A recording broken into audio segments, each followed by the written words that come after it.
નમસ્કાર મિત્રો, ગુરુમંત્ર ચેનલમાં આપનું હાર્દિક સ્વાગત છે. આજે આપણે વાત કરવાની છે એક અચૂક ઉપાય કે જે સંતાન પ્રાપ્તિને લગતો છે.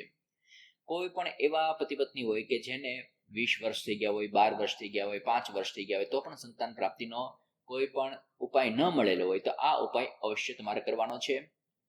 આ ઉપાયમાં સ્ત્રીના રાજસ્વલાના 7મા દિવસે તુમ્રુકાજીનું નામ લઈ બંને વ્યક્તિ એટલે કે પતિ પત્નીએ સાથે જઈને સફેદ આકડાના મૂળને લાવવાનું છે. એટલે કોઈ પણ એક જ લાવવાનું છે, પણ જવાનું છે બંનેએ. ત્યારબાદ પતિ પત્નીએ શિવજીના મંદિરે જઈ શિવજી ઉપરથી 21 વાર તુમ્રુકાજીનું નામ લઈને એ મૂળને ફેરવાના છે ઉપરથી શિવલિંગ ઉપર.